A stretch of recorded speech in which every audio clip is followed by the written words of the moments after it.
ఒక చిన్న విత్తనంలో ఉండేదే కదా.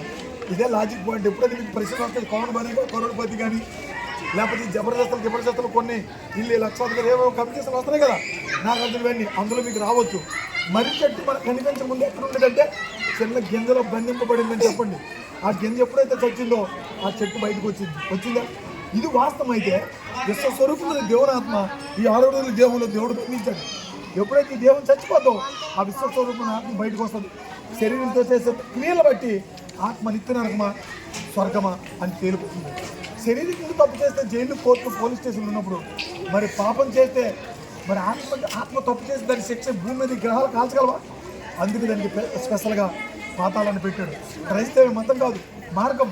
నేనే మార్గం, నేనే జీవం, నేనే సత్యం అన్నాడు యేసు ప్రభు తప్ప నేనే మతం అనే మాట బైబిల్ ఎక్కడా లేదు.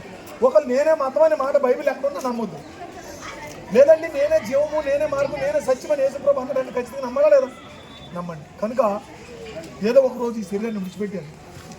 మరణం తథ్యం, నరకం స్వర్గం కూడా తథ్యం. కాబట్టి దేవుడిచ్చిన ఆశకాలాన్ని నిష్కారణంగా మట్టిపాలు చేసుకోకుండా, నరకపాలన చేసుకోకుండా బైబిల్ చదవండి, ఆలోచించండి. దేవుడు ఏం చెప్పాడంటే మీ పిల్లలకి చిన్నప్పటి నుంచే నా మాటలు నేర్పండి. బైబిల్లో నుంచి మాటలు పెద్ద అయినాక దారి తొలగిపోకుండా ఒక మంచి మార్గంలో ఉంటాను అన్నాడు. ఎవరు చదివిస్తున్నారు? ధర్మశాస్త్రం కనుక బైబిల్ చదవండి, మహాజ్ఞానాన్ని తెచ్చుకోండి. రానున్న తరానికి ఈ మహాజ్ఞాన సంగతులు మీరు అందించండి. ఆయన ఒకటే కోరాడు, మరణించి బాధ పెట్టబడి 3వ దినాన తిరిగి లేచిన నిజం మీ మనసుకు నమ్మి మీ దగ్గర ఉన్న చర్చికి వెళ్ళి బైబిల్ చదువుకుంటే మనకి ఇచ్చిన ఆయుష్కాలం ముగిసుకున్న తర్వాత ఆత్మ నిత్య నరకానికి వెళ్ళకుండా నిత్య జీవనానికి వెళ్తాడని చెప్పి. ఓకేనా? ఇంతవరకు నేను చెప్పిన మాటలు మీకు వాస్తవం అనిపిస్తే యేసుక్రీస్తు సొంత రక్షణ నమ్మండి. ఒకవేళ నేను ఇంతవరకు చెప్పిన మాటలు మీకు మతం అనిపిస్తే అస్సలు నమ్మకండి. దేవుడు మిమ్మల్ని చాలా చాలా చాలా విలువైన సంగతులు రిటైర్డ్ ఆర్మీ గారి ద్వారా చాలా విలువైన సంగతులు విన్నారు యవన పిల్లలు. ఈ యవన పిల్లలు విన్న ఈ మాటలు నిజంగా మీరు ఆలోచిస్తే గొప్పలు అవుతారు. గొప్ప వాళ్ళు అవ్వాలి అంటే దేవుని యొక్క జ్ఞానం మిమ్మల్ని గొప్పగా చేస్తుంది అని, ఆ గొప్పగా చేస్తున్న ఆ మాటలు రిటైర్డ్ ఆర్మీ గారు సుదీర్ఘ ప్రాంతం నుండి ఈ అంబేద్కర్ నగర్లో నివసిస్తున్న ప్రతి ఒక్కరిని ఆలోచింప చేయడానికి మేము రావటం జరిగింది. కాబట్టి మేము ఇస్తున్న కరపత్రమైనా, మేము ఇస్తున్న ఇక బైబిల్ అయినా మీరు బలవంతాన మీరు తీసుకోండి అని మేము ఇవ్వము. మీకు ఆసక్తి ఉంటే, మీరు తెలుసుకోవాలి అనుకుంటే, ఆ తెలుసుకునే ఆసక్తి మీకుంటే మరి మేము ఇస్తాము.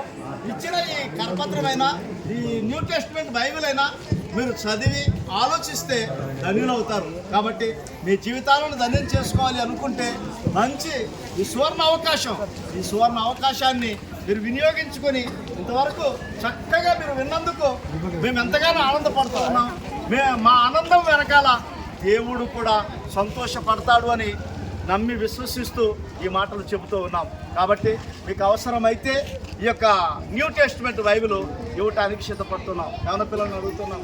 ఎందుకంటే మరలా మీరు మతం మార్చడానికి వచ్చారు, బైబిల్ పంచడానికి వచ్చారు, కరపత్రాలు పంచుతూ మరి బైబిల్లో ఉన్న మాటలు చెబుతూ మతాన్ని మార్చడానికి వచ్చారు అనే భావం ప్రతి మనిషిలో ఉంది. కానీ మేము మతం మార్చడానికి రాలేదు, మనసు మార్పుడు జరగాలి అని ఉన్నతమైన లోకానికి మార్గమై ఉన్న యేసు నేనే మార్గము, నేనే సత్యము, నేనే జీవము, నా ద్వారా తప్ప ఎవడును ఆ లోకానికి రాలేడు అని చెప్పిన ఆ మాటలు యవన పిల్లలైన మీరు ఎంతో శ్రద్ధతో ఆసక్తితో విన్నందుకు హృదయపూర్వకంగా ధన్యవాదాలు తెలియజేసుకుంటున్నాం.